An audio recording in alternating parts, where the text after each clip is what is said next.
that was inspired by the relationship between St. Aidan and St. David, who mentored St. Aidan. And so we have Joan, daughter of, now what is your relation to Dorothy?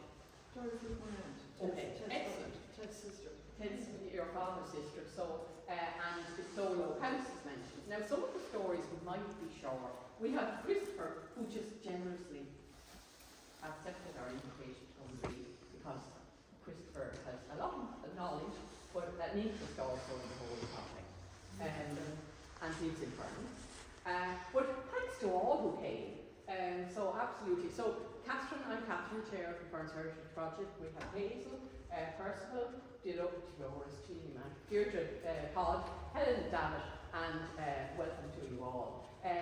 So what else have I got to say? I think the people making that effort to travel beyond the usual boundary of the community in Ferns is a testament to the success, I suppose, of the folklore, that project, and also to the bonds that families have and in their community and their family ties. So thanks to all for making the effort. Thanks also to Fiona and Hannah, who have offered to read. That's probably no strong arm tactics in that. No, Fiona was very late. I was very happy for Hannah to read. Hannah, it's wonderful to have you. Yeah, you're slightly younger than some of us. And it's great to have Hannah, because Hannah's Dean Forrest's granddaughter. Oh, yeah, exactly. There's a great link. And obviously we know that Dean Forrest was the before Dean of the cathedral. So, and we know the cathedral is a hugely historic place. I'm reading a couple of stories Hazel has given me, and after one of them we'll have a little chat about the effigy there. We're constantly being updated, I suppose. We're fortunate in Ferns that we've had a great emphasis on exploring the archaeology and the evidence of our significant medieval history. And so the knowledge that we had 10 years ago has been updated, and we'll talk a little bit related to the effigy behind us.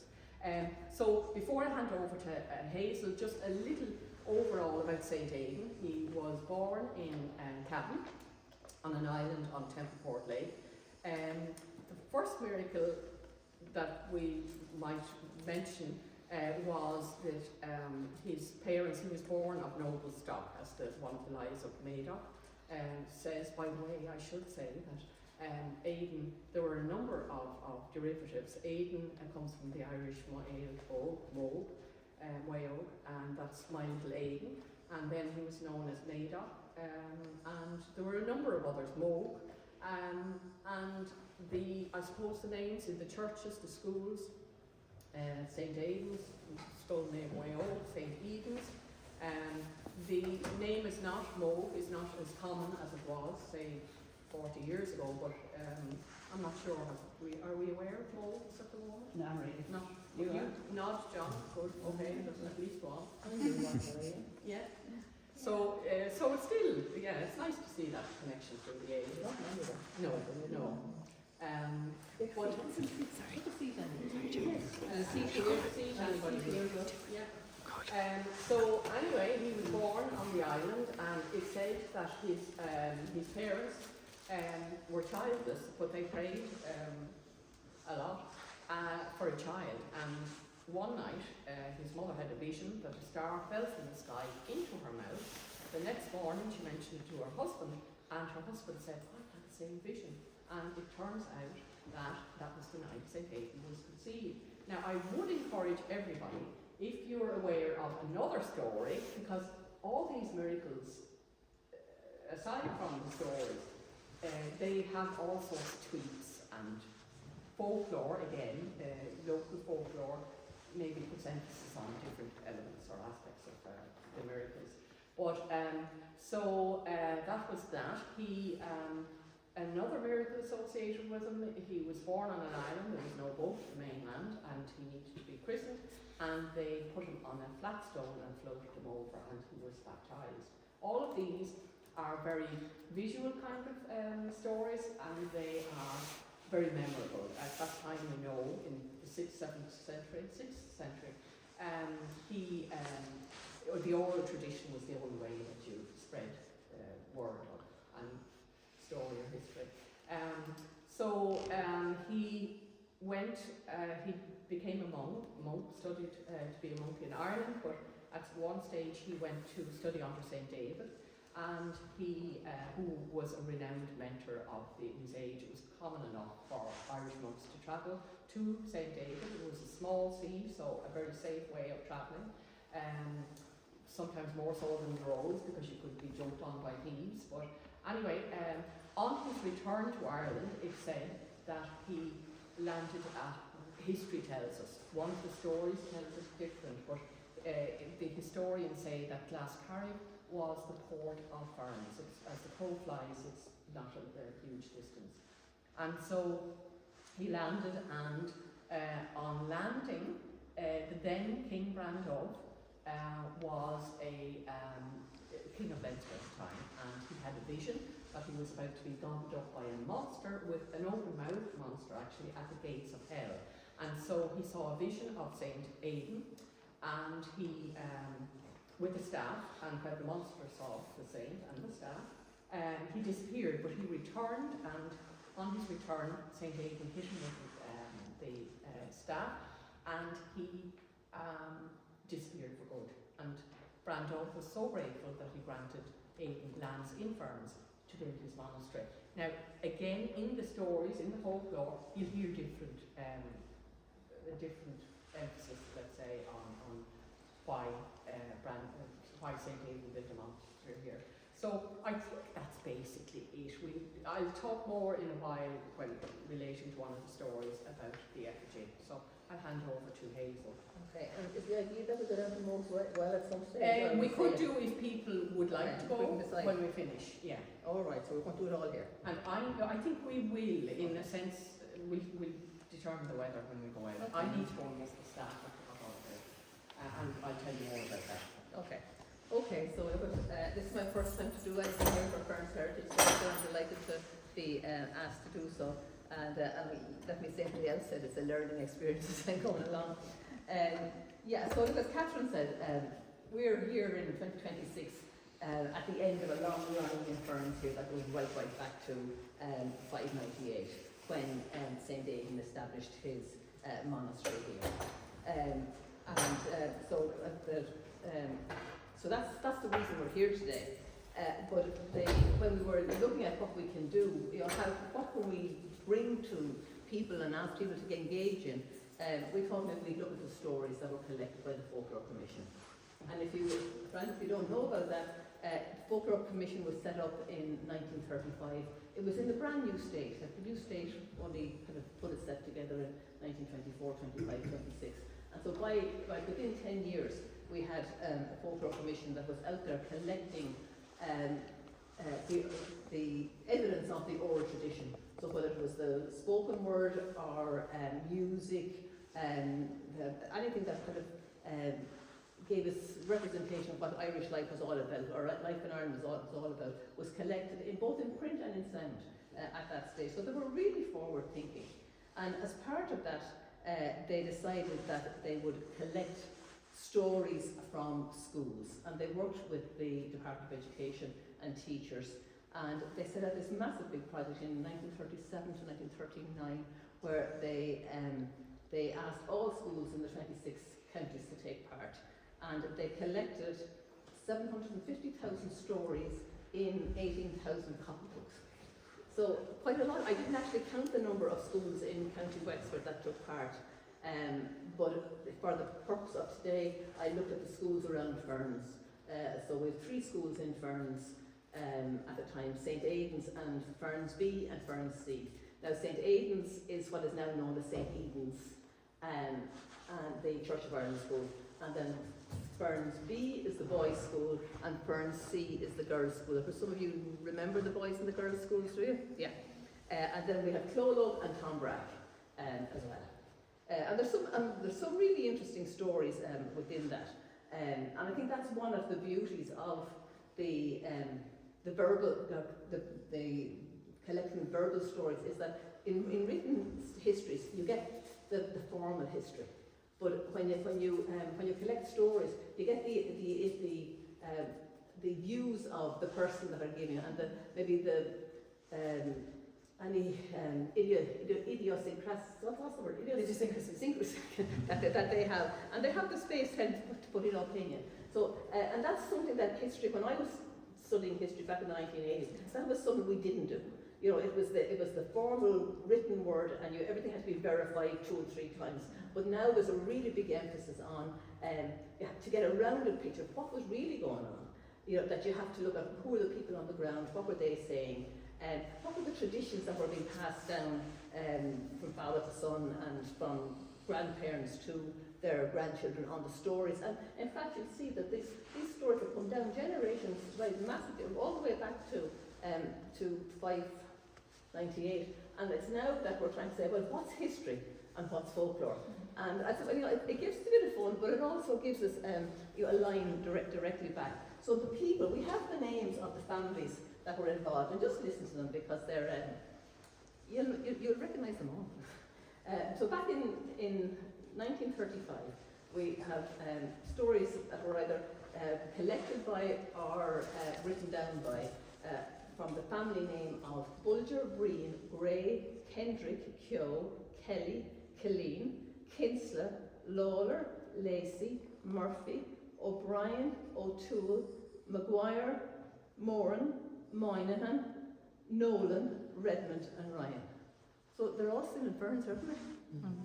They are, yeah. So look, it's incredible. And it's great for us to be able to kind of see what they've written. And I was amazed that when we were going around, we're talking about a niece of and a sort of a grandchild of? Son of. You know, I mean, that's very, very recent. You know, so we're back to people in 1937, 38, but then their memories with their grandparents are going directly back to 1850s.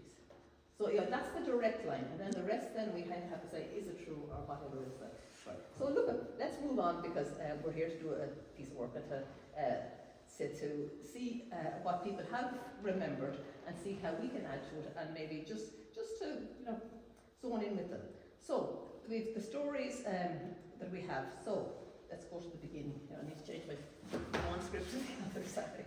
Okay, so we've taken the themes today are Ferns, St. Aidan, the monastery and the abbey, and St. Mogh's Well. So starting with Ferns, there was one story that I found written about the village of Ferns.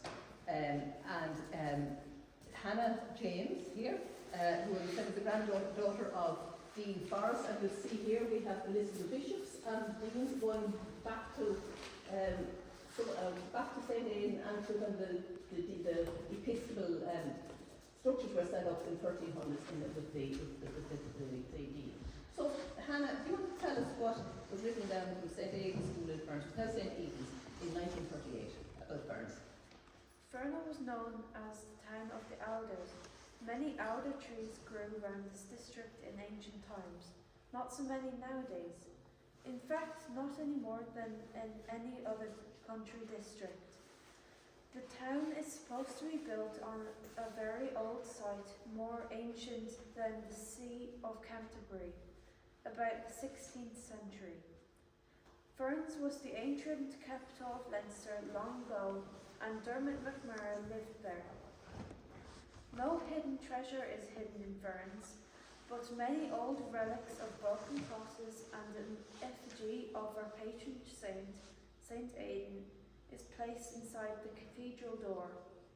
An old graveyard which surrounds the cathedral contains many ancient tombs, among them the tomb of the famous Dermot McMurrough. The old cross, broken, is still to be seen, marking the spot. Thank you. Well done. What I thought was really interesting here is in 1938, no hidden treasure is hidden in Ferns. Don't bother digging. But things have changed massively since then, haven't they? You know, we've had the digs and all the artifacts, and the crosses have been put back together. I think that's relatively recently, from what I can gather. Is that the cross of Dermot? The high cross. No, Dermot McMurrough's cross is still only a shaft, isn't it? Yeah, half shaft. Yeah. I think the crosses out here were put together. I'm not sure. They would have embedded in originally in the wall. Yeah, some of them. Yeah. I think originally would they have marked the boundary points of they've been moved here for more or less safekeeping, but I don't know when. The story goes that we don't know who knocked them down, possibly the Vikings who were here a number of times, but also Cromwell and the O'Byrnes of Wicklow. Have we any O'Byrnes? Well, You're looking we're, guilty. we're distantly related. Yeah. Oh dear. Yeah. Well, we'll forget about that today. Burns. Not sure the Burns are all Burns. Yeah, not to worry. We did yesterday, there was a group from Enniscorthy who, one of them was an O'Byrne. I did say there was an outstanding bill. Because the cathedral here was knocked down and Elizabeth I insisted they put it back. But the point is, the Vikings knocked, or we don't know who, as I say, but that it said the shafts, the heads are original, but the stems are concrete. And it said that possibly the shafts can be found in outhouses and farms around the ferns and that. Now, I don't know, has anybody ever owned up to having it as a lintel or a doorway or whatever? So, yeah, we'll go searching.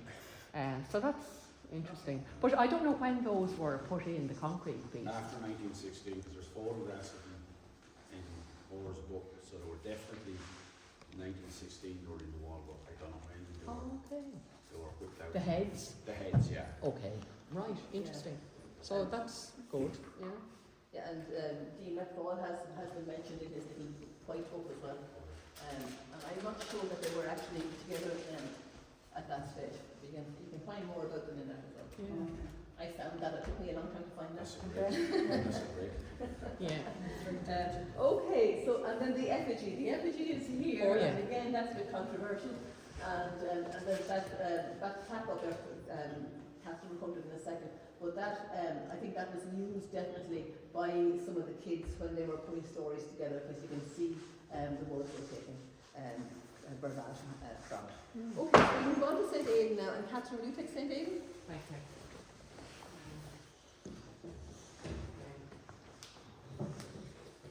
You two stories. Okay, so this is directly from folklore. St. Aidan was born about 550 years, whatever. He received his education at Clonard. He founded about 30 churches in East That is the barony of Shalala in Wicklow and part of County Carlow and County Wexford. St. Aidan was the first bishop of Burns. Randolph gave him the royal seat of Leinster. Aid means fire, the supernatural fire that heralded his birth. Aidan O, Weo, means mine own Aidan. He died January 31st, 632, and is buried in the precincts of Ferns Abbey. He was the first bishop of Ferns. His effigy in a recumbent position lies inside the present cathedral door.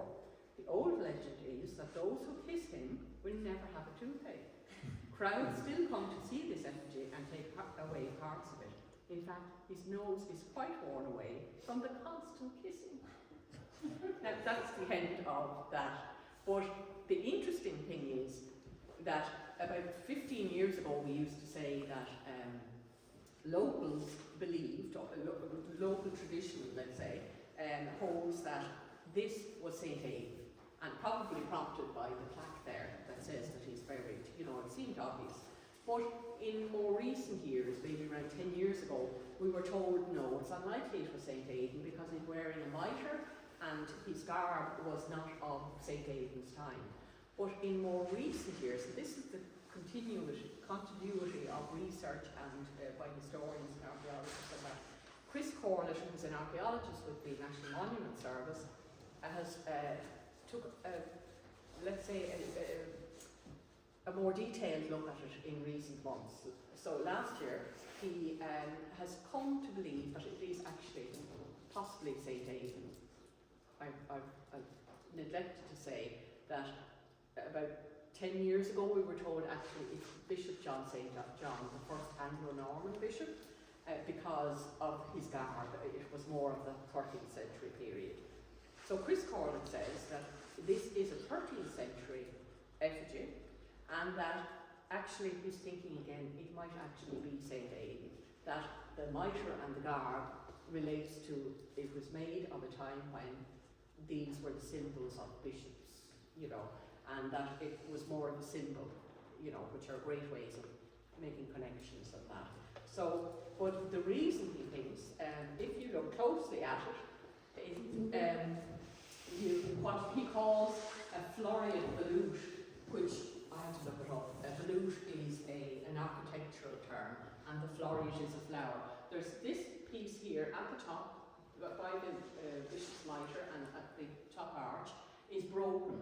And if you continue down in the direction it would have been broken, you see the crook of a staff, but also a broken part and the actual crook of the staff. So he believes that this symbolises the staff was actually encased or enshrined enshrining that staff, which means that the staff would have sat in an outer encasement, and so which is obviously the symbol of a saint rather than the bishop. A bishop wouldn't have an enshrined staff. So it's just interesting. He goes into detail. If you come up just outside that arch is two angels, one at each side, and they're called sensing angels, C-E-N-S-I-N-G, and that is a symbol of, sending prayers to God. Interestingly, down at the bottom, what we used to say was a dog, symbolising loyalty, the bishop's loyalty to the church. Chris says that this is a dragon, and you can see, if you look closely, his legs are clinging to the end of the effigy, and as though he's about to fall off. And a dragon symbolises the success of good over evil. There's better terminology than that, but the point is that it shows the deceased has conquered evil. That, I think, is the correct interpretation. But the fact that this dragon is kind of clinging to the end is a symbol, I think, of the continuity of that struggle to conquer evil, And so it's just really interesting. So we're looking at now with renewed interest and knowledge. So we go back to the belief that it is possible. And it's a bit like archaeologists and like detectives, looking for clues. And so that's what he did one day. The fingers as well have that benediction, they're not raised, but because it's a recumbent figure, they're lying on his chest. So these are all little clues, and it does make sense. So that's that. The other thing, just Sorry, yeah, we already spoke that about that yesterday, myself and my Aunt Rita, and Aunt Rita is 80, and we speak with my father, we speak with Sean's father. It's to them the same thing. yes, It doesn't matter what architect you made into them. yes. They still grew up with that. Yes. Yeah. Yes. Yeah. Well, that's the point. Yeah. That's the thing. But you see, what was interesting was this was built by the Normans, Yeah. and the question would be, well, why would the Normans have a saint Yeah. maintain that? What would you say? Respect for a saint, and the fact it seems that St. Aidan is known to have studied under St. David in Wales, and a lot of the Normans were Welsh with connections to Normandy, but that this would have given them a reverence and a reason to believe in the saint and continue the tradition type things. So it's just interesting. Some things don't add up, but if you look, and obviously Chris Corll had found the time and was standing there looking at the details, just interesting. Well, I would say that is all up for debate again. Yeah. It's going back to 1300 there, where you had the mitre, is it on his head? It's on. So that led people to believe it was John St. John, Yes. and the first ecclesiastical or first bishop of Anglo-Norman bishop of yes. Burns. Once the structures for the current ecclesiastical structures were put in place. And definitely, you're right, on the ground in the 1930s, it was a firm belief Yeah. that it was St. Aidan. So we know St. Aidan is somewhere in the cathedral, or under it, and St. Moling is supposed to be here as well, and Dermot McMurrough. So it's all a matter of research still, really. We'll next year meet with shovels and jackhammers. Wouldn't be But- hard with that. Metal detector. A metal detector, you can bring the metal detector. So Anyway, that of course is a joke, folks. So the staff, the staff was inspired by a story in one of the lives of Maida. The story goes that St. Aidan visited the pilgrimage to the altar of St. Peter in Rome, and he was given two gifts, Brathwayo, which is in the National Museum, little house reliquary, and the staff of Brandove. And so that inspired the Ferns Heritage Project to get this made, the staff, and it was actually used by the current Bishop of Ferns at his inauguration a couple of years ago. So it's a beautiful piece, and we got a replica, the same mirror image one done for St. David's as a gift to symbolise that connection between the two saints. And we have Adon here. This is Wexford Rams horn, and this is Hazel from Ferns, made by a Wexford David. Cannot remember his second name, but he's a fantastic.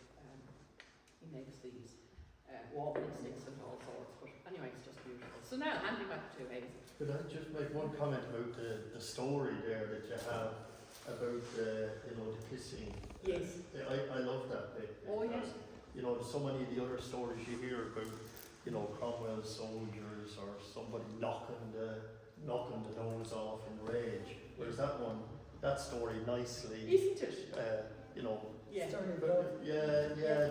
glosses over any of Yes. the old badness. I think that's really interesting and a Yeah. good point, and I think Yeah. it does also reflect maybe the household in which that was told. Yeah. Because, there are other stories, as you say, of Cromwell's soldiers bringing it out and piece coming off the nose and blinding the soldier. But I'm sorry, I've forgotten one story. The coming of St. Aidan, I'll make this quick. When Randolph, King of Leinster, reigned in Ferns, the old castle often rang with revelry at night. The king was a pagan and kept up a right royal household, druids, popes, lords, rivers, etc. At this time, Aidan or Mayo, son of a Breffni prince and lately ordained to the priesthood, was on a visit to his friend St. David of Wales. Like many other saints, wishing to know the field of his future labour, he entered a little boat and without oars drifted on the sea. His boat touched land at Ardamine near Gorey, and here the future bishop landed, erected his little church and began to teach the faith. Meanwhile, in the castle at Ferns, Randolph, the king, lay seriously ill. All day long he tossed on his bed of stone, and neither doctor's skill nor druidic incantation brought him relief. His friends were in despair. At last the king's son came with the news that at Ardamine lived a wonder worker who worshipped no pagan gods, but who fasted and prayed and cured the sick. The king begged to see the man.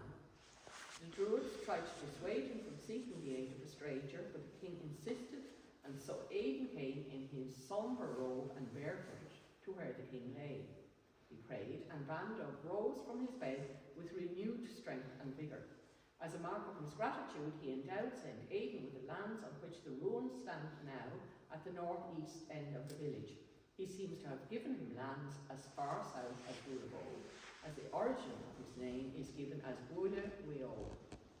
Anyway, the saint had a famous school at Ferns, and when in 602 the diocese was organised, St. Aidan was made its first bishop, and that's from Ferns C School, which is the girls' school. Yeah. Okay, thank you. Yeah. So they were the good days, and from that we move on to the 700s, when the monastery was plundered, and into the Vikings, and on to the days of Reverend Blackmore, and eventually through the tribulations of all that period, down to the Reformation and the works of Henry VIII and his empire, both in England and in Ireland. And so it's a very checkered history, and it's times of good times and times of extreme violence and fire and famine and want, and we have a very difficult history.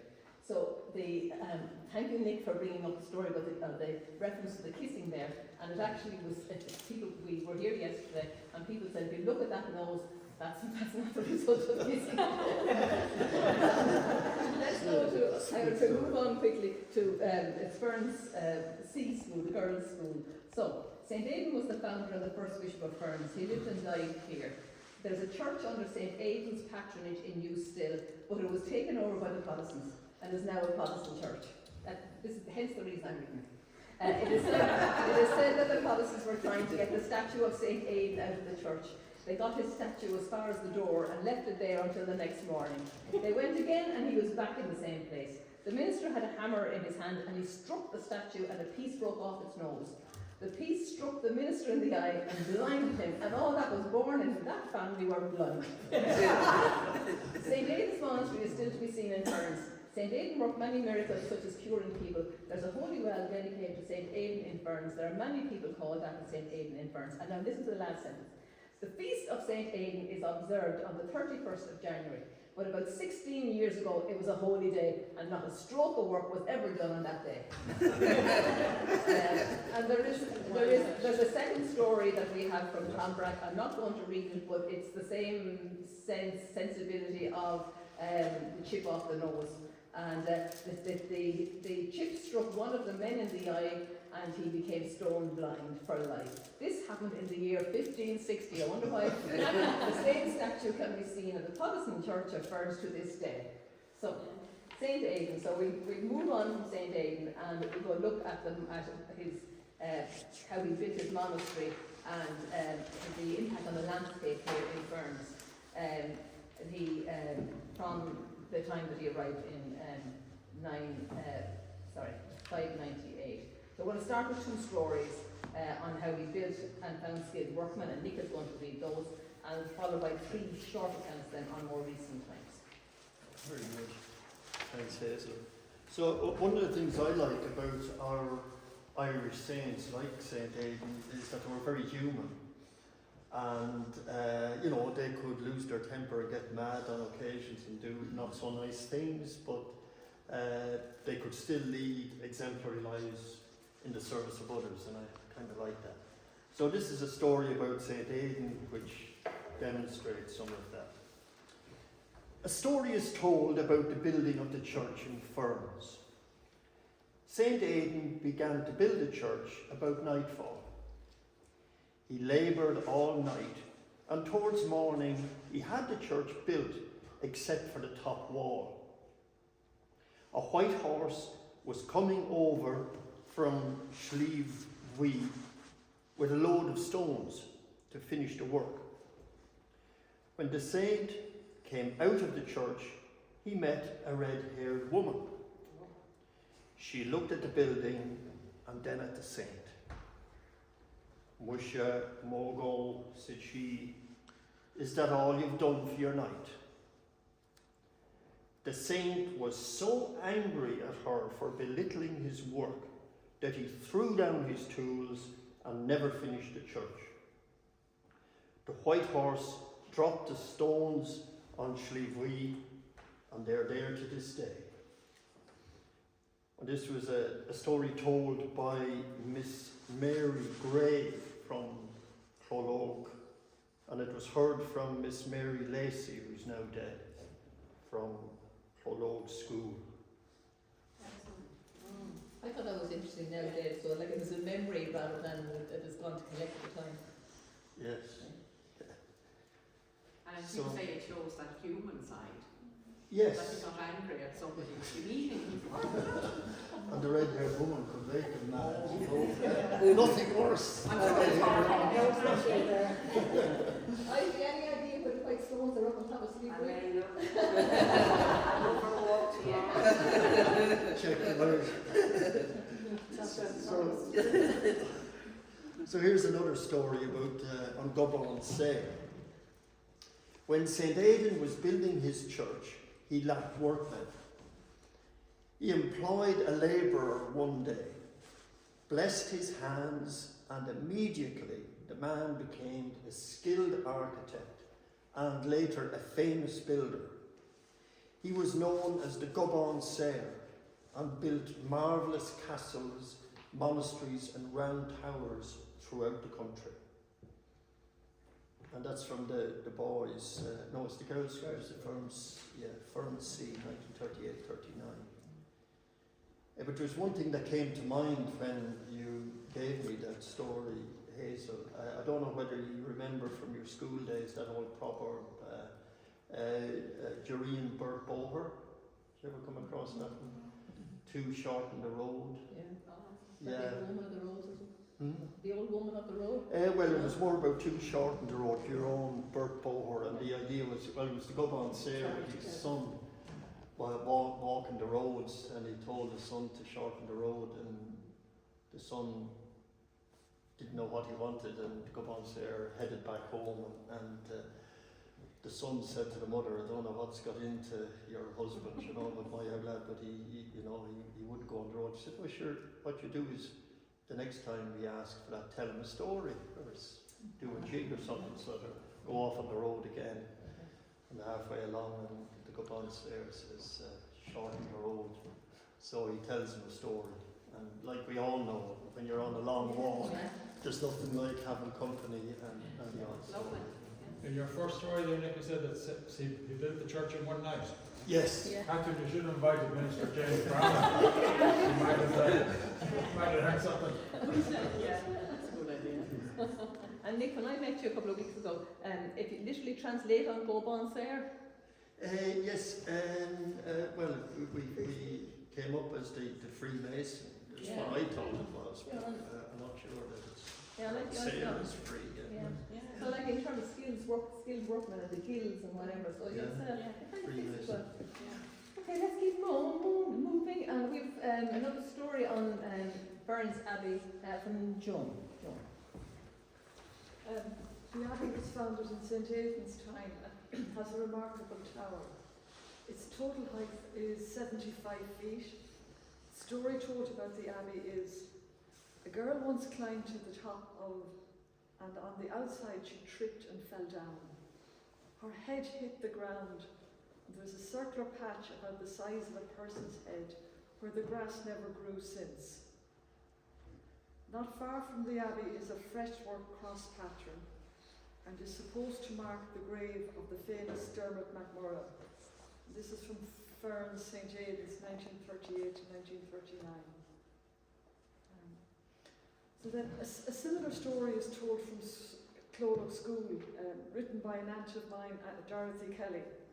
The remains of the monastery of Ferns is still to be seen. Many stories are told of it. A girl named Lizzie Hayes fell from the top of it, and the mark of her head is still pointed out. She did not go up there for any religious purpose.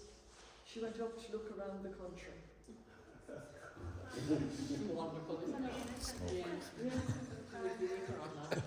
So have we any idea who Lizzie Hayes was? No? Thanks, Joan, that was great. I just think the first story, you find nuggets of facts in there, as well as opinion. And the total height of the abbey is 75 feet. Again, I don't know if that's right, Chris, or any idea? And We have to measure it and get the view at the same I'm sure time. your man Chris, what's his name? Yeah. I'm sure it was. that abbey down there, it was a focal point, and it was obviously, kids and teenagers were obviously down there, and there are stories about people climbing up and the sheep getting up and on. The story of the sheep that the landowner, Seamus Cousins, I think at the time, had to go up to turn the sheep round because it's a circular stairs. Like, having got up, they couldn't come down.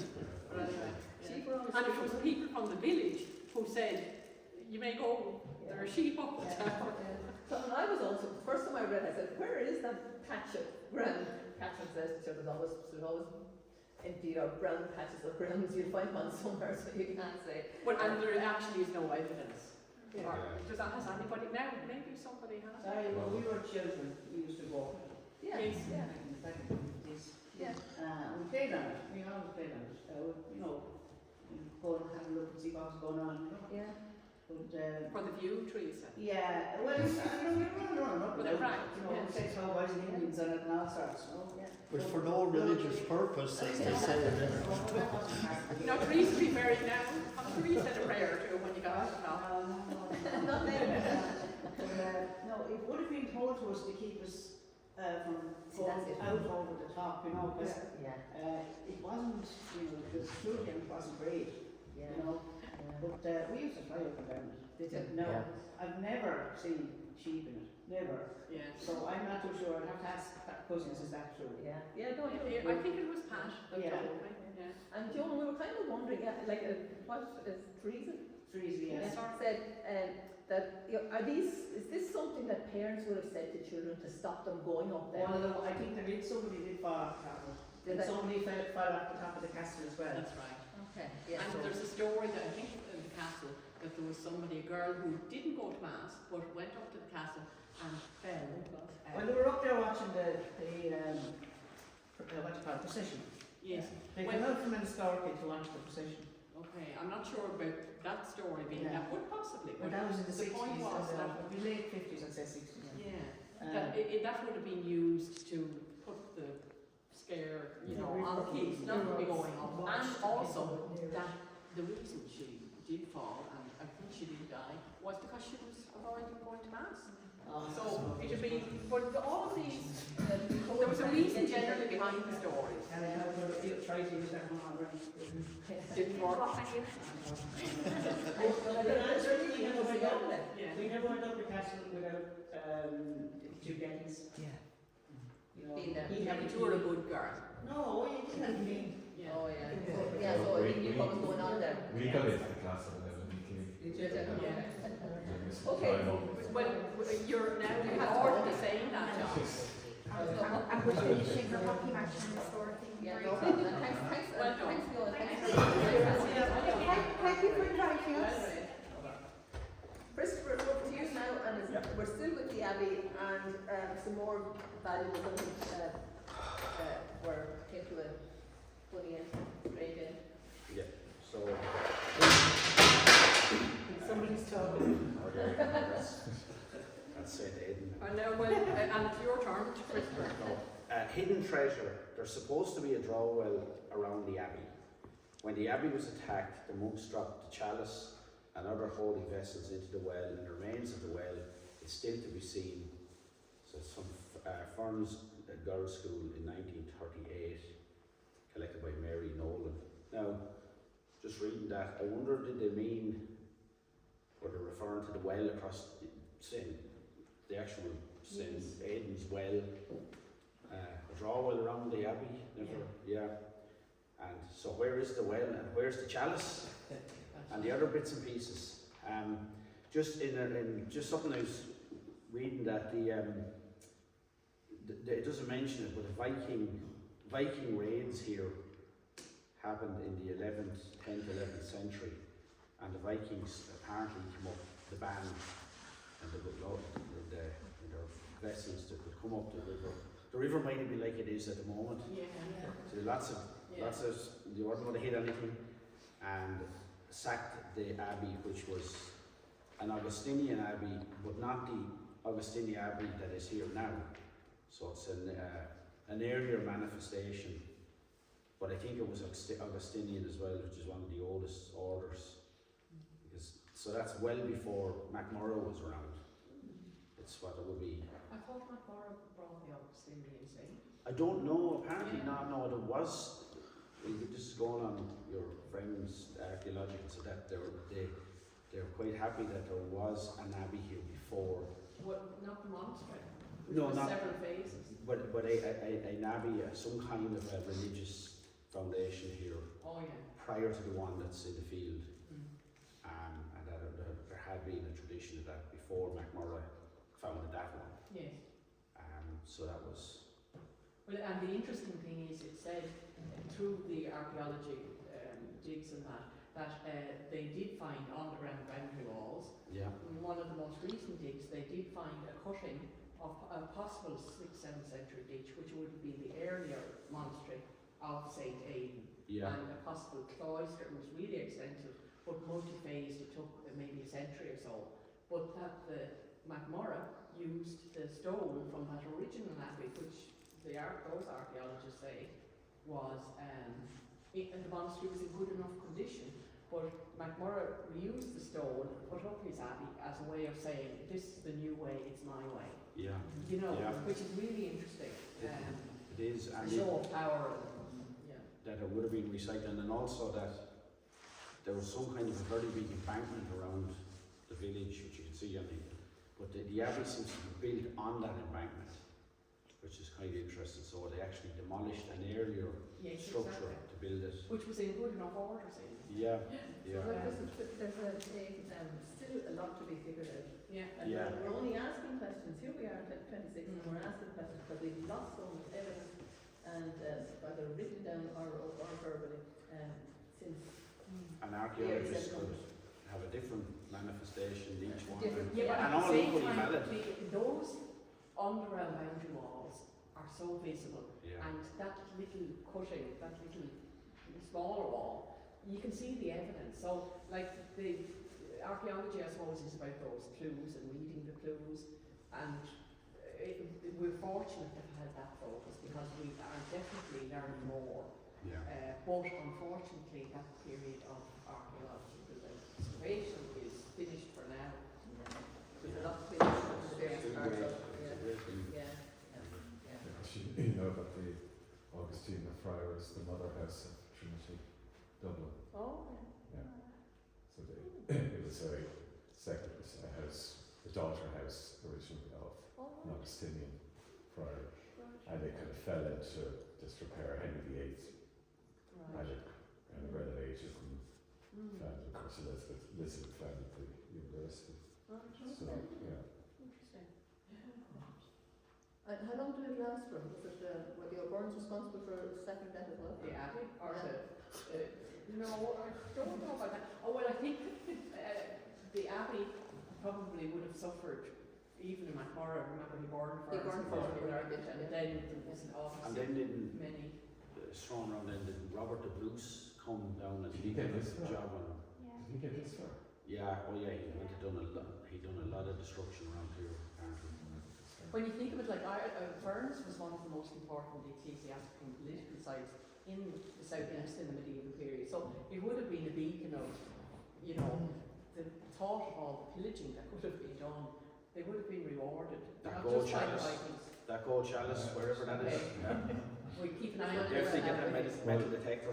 Okay, I well, on remember that it- note, let's move on to This those 12. this is a story in the 70s that was great excitement. There was a story that there was a tunnel Oh, that's right. going up to the castle. From The castle down to the Abbey or From something. Ballymore. There's different stories. Yeah, no, in Ferns. I don't know where this There came from. is a tunnel from Ferns Castle to here. There is. There Yeah, but is. now, funnily enough, they've never found it. They've dismissed it. But like my parents, Yeah. they would have done it. Their kids, you know, they done it as kids. Yeah, I think they said that it was, I can't remember what it was, wasn't it kind of necessarily, I can't remember, Yeah. there was a term for it. Okay. Anyway, Yeah. we must look it up though. Yeah. And it's Another- in the Not the water folklore story. system. Yeah. Wasn't that the water system? Yeah, I think that's what it was. Water system, they discovered a well when they were doing the Yeah. houses at the back of the centre there. Yeah.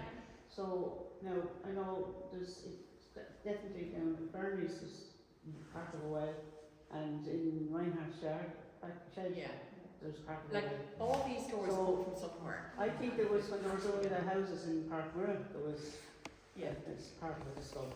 yeah. So it could be that it was in Dunbar's, the back of Dunbar's yard as well, you see. Because that was the old water system, which was closed down in the 1800s, whenever, you know, the outbreak of cholera and stuff like that. All that well was closed Right. Yeah, because that could. because they were dumping stuff in it. Yeah, yeah. And if you go to the Hangman's Hall. the chemists, you know, That's the it. doctors, when the doctor system was set up, you find some of the reports on that, you know. Okay. Hey, all right. You want view? I did a thesis on health, on the flu, and so she knows I health in Ireland. Okay, so we're going to move on to Moe's Well. So as we now know, the entrance to the well is under the road, and that was built in 1847. And to note that the medieval head, carved heads on the structure that came from Clone Church. So legend has it that while St. Aidan was building his monasteries, his followers complained they had no water. And so we'll hear next how he solved that problem. And I think I'm going to John Newton. So thank you. St. Mold's Well, the Holy Well of Ferns. At the bottom of of the historical village of Ferns stands out well.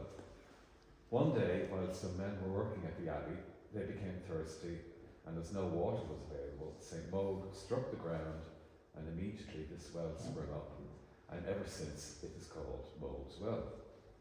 In this well, 3 golden fishes are seen. At night, a child of 6 or 7 years may be seen walking up and down by this well. Many people have been cured of many ailments at this well. One can see the footprints of the Blessed Virgin where she walked 2 steps, and then she flew the rest of the way down the holy well. Long ago, people used to go down to the well and wash clothes in it.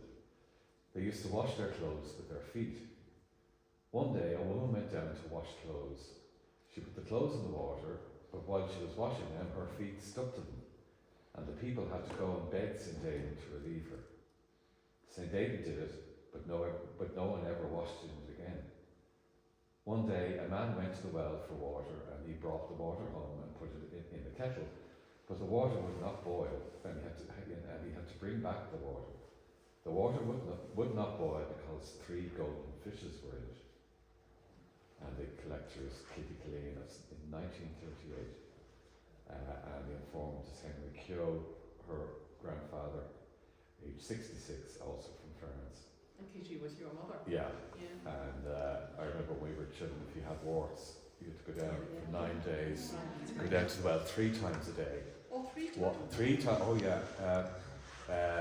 After breakfast, before your dinner and before tea, and wash your hands for 9 days, and it worked. You could go on a Friday. But you couldn't go on a Friday. No. Yeah, You couldn't go on a couldn't go on a Friday. I remember a lady. Yeah, and it worked. Cured warts. Perseverance. Yeah. I remember a neighbouring child had absolutely hands covered with 20, 30 warts, and her granny used to walk her from Milechoke to the well, and it was once a week for 3 weeks, and to say 3 Hail Marys Right. with her hand, and how she kept her hands in the cold water. Did it work? Absolutely clear, yeah. Yeah, I did once. On summer, I used to be down here in the summer. I got bad warts, and the granny set me down because we were just over across the wall on Station Road. So after breakfast, before dinner, and then before tea, and it worked. It was Whatever. All it is stone. There was a granite stone down at the Abbey with a hollow in it. Yeah. And It's the base of a cross. that was the one, I don't know what crossing it at all, but No. because we were told to go there. And my mother, who was from Donegal, not from your house, said it was a granite stone. That it was the chemicals coming out of the granite stone that was doing the job. Interesting. Right. Yeah. So Something maybe in we the should, water, maybe something in there Mm. in relation to it. Yeah. You're not giving Because it was St. lovely. David any credit. Oh, no, no, no. But it was lovely fresh water. It was Oh, was it? drinking as well. If you Yeah. were sick. There was a man, probably an uncle, Yeah. named John, is it? Enda. And Enda, exactly, I yeah. spoke to him. And he drank, I don't know, for most of his life. He drank tea and coffee in more recent years, coffee I presume, using water from the well. And every day he'd go and get his water. And in more recent years, since he wasn't well, his daughter, I think, collected Yeah. water. But he really believed it, and he said that it wasn't necessarily the religious element that, you know, he went for. He just kind of believed that it was beneficial. Yeah. So Yeah, it's there funny is- those nuances that he Yeah. particularly said it wasn't for religious reasons. It just, we used to have a bottle of fish. Yeah. There's another thing that you know the story, the bell, lightning, and there's lightning. And they still do it. Every time there's a lightning storm, they ring the bell. No. And see, it said, if there's a lightning storm, ring the bell and you'll be protected. St. David? I've never heard Yeah. Never heard that. Yeah, my grandmother used to be terrified. She'd hide, Yeah. like she'd hide in the cupboard. But when she'd hear the bell, she'd calm down. But yeah, so and they used to do it when I was a child anyway. Somebody would go and ring the bell.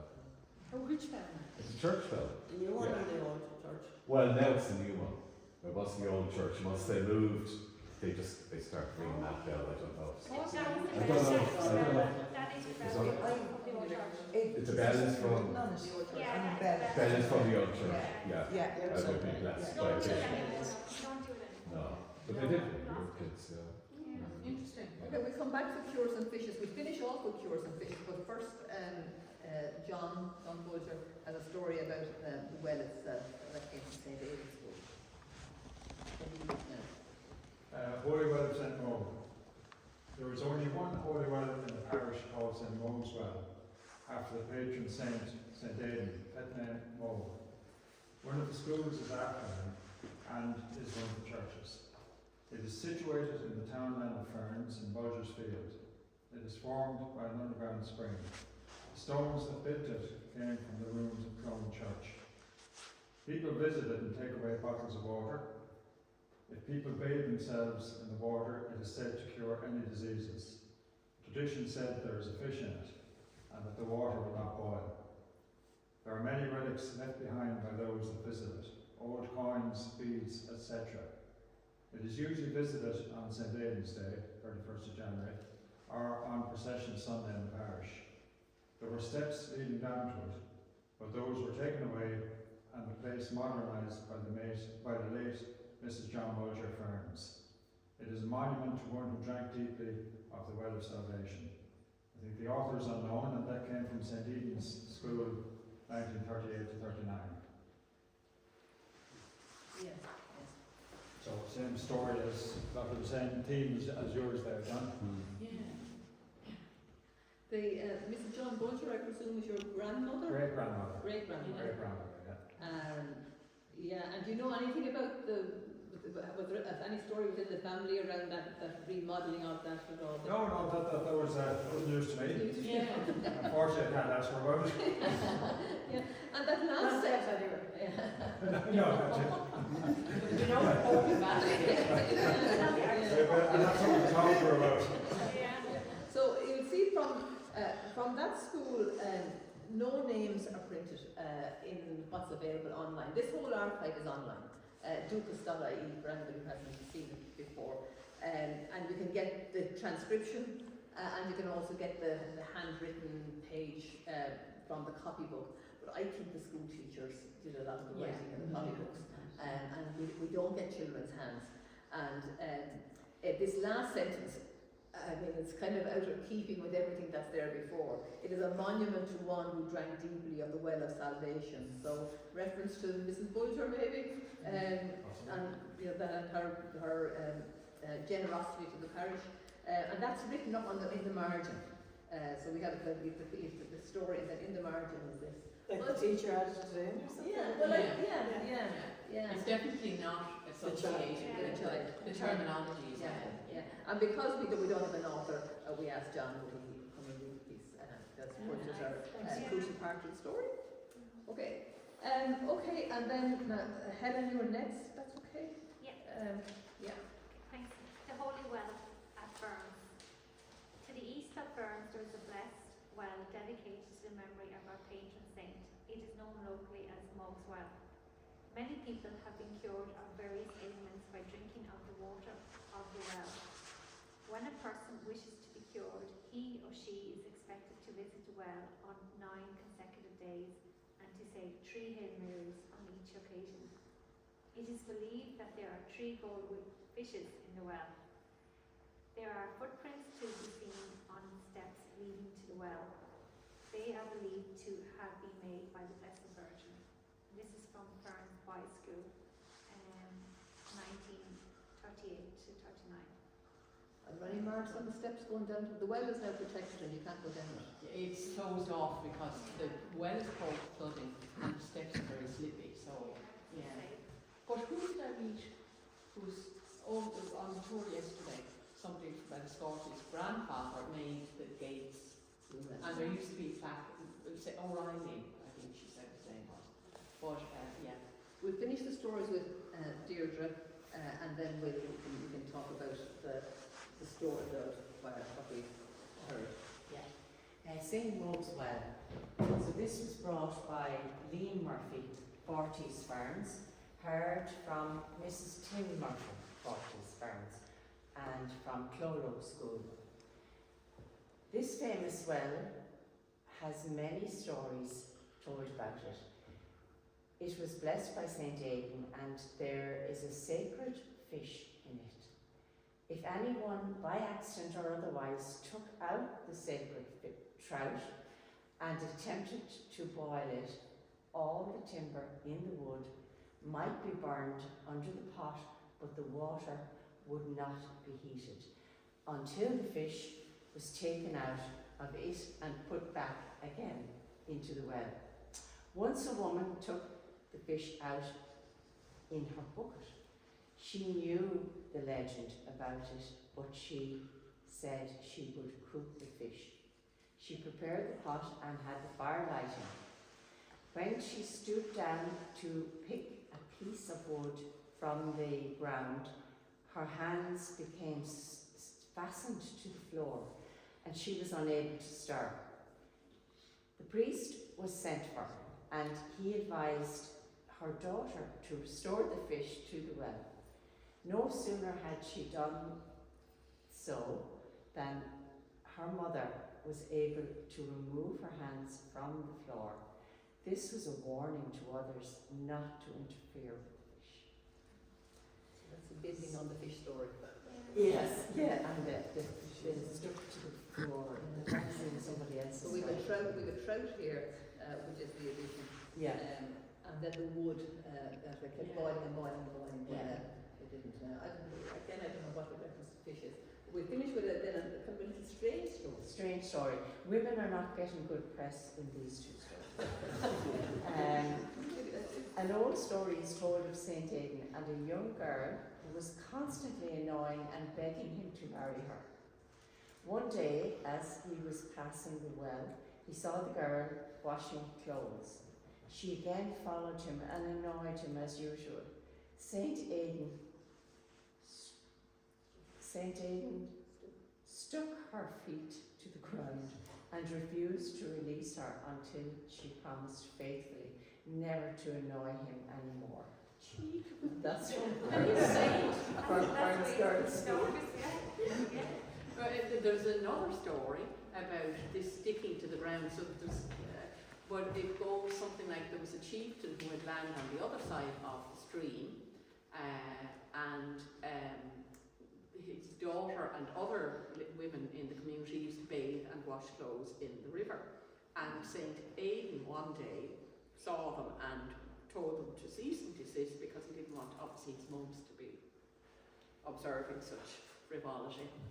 And anyway, and they all did good for the chieftain's daughter, and she came back and continued to do whatever. And anyway, St. Aidan stuck her to the riverbed, and he, the father, the chieftain, came along and begged him a number of times. Eventually he gave in and unstuck her, but she ceased and desist from that point on. But again, it's like, these are stories very memorable, and you know, you wouldn't be keen to be going to wash your feet in the stream after that if you were a woman. It was a way of reminding people, and the more colourful, you know, the story, the more memorable they are. But I thought the cheek, you know. Don't swing half full of dirty women around Ferns. Watch themselves. At least they watched. yeah, I tried anyway. The men must be very smelly. Well, there were hardly women down in that stream. They were, Yeah. And the fish, where does fish come from? Yeah. Like, is that back to Is the there a symbol? The fish is sorry. Oh, The fish is a symbol of Christ. It's the early, so was it that many? And the loaves and the fishes and stuff. But so look, it is again that symbol. But there is another one that, while they say in some of the stories that the water won't boil if the fish are in it type thing, but there's another story that says the Protestants can't boil water.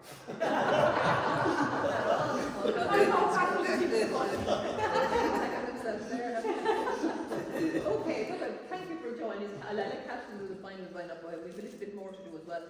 But in terms of the story, I found it fascinating, and I hope you have too. It's been great to meet people, link to the families, and to draw the connection now from where we are here in Ferns today, back to the 1930s, and then back from there, and to make us to think about what life was like under St. Aidan when he started off, and then how we kind of all evolved on from that. And the legacy he left, you know. Yeah. What And still, in place today, both in society and within It's very church evident services as in well. Burns, and like the schools, like the schools that make that. Yeah. The churches, you know, Yeah. they still have that like today. And we have the Pilgrim Way, you know, the pilgrimage route. But, And before we move on to the pilgrimage, maybe, and we have a sense of community, which I think is absolutely phenomenal. You know, we have a village, we have a town, we have a community, and we have people helping each other. You know, I think that's still very strong in rural Ireland, yeah. and you know, long may it last. That's all from me, Catherine's all Well, yours. well, I suppose today, thank you for Hazel, because the Ferns Heritage Project tends to look at our history through a different lens, you know, and so Helen, myself and Deirdre were a little bit, having spent a few years coming up with different ways, and we'd have different themes each year on St. Aidan's Feast Day. We were a little in need of inspiration, and so Hazel came up with the idea of the folklore, and it just, from the minute you mentioned it, it just seemed like such an obvious and really interesting way of That's looking going at to be it. a new. But no, but that's the thing. It's just, and there are many more stories in that Duke There is, yeah, selection. yeah. We And just castles, picked yeah, one. there's loads to do with the castle. could do a theme every year. Yeah, but you see, we're marking, I suppose, really, the ancient, there was a project here starting in, say, 2019, Ancient Connections, and this is where we connect to Nick and the pilgrimage route, where one of the legacy projects was this pilgrimage route, as I mentioned earlier, from Ferns to. So we sort of feel it's almost our, not duty, but we want to honour that investment in Ferns and the fact that St. Aidan was what inspired that route. And so that's why every year, it's not from a religious perspective we come from, it's more those history and delving in a different way to our history. And so if anybody has any other ideas for how we might mark St. Aidan's Day next year, we'd love to hear from you. Can I put in a request? Yes. An open fire below St. Mogs. Yeah. A bit of heat. A bit of hate. Well, now, are you complaining when you think of poor St. Aidan and the harsh? I have layers on. Yeah, he probably didn't even have a cap. I was in Canada at minus 26 degrees at Christmas. And you did not complain. And this is cold. So, sorry, it's actually good for people in this cold. For too long. It's good for you. No, I think we're lucky here. Anyway, no, I get you. We'll go to Teresa's house next year. No, good point. It is cold. No, but But, it I has mean, a good storytelling session Yeah. in Well, Mogswell Cottage with the fire yeah. and the stories. I think it'll be good. Yeah.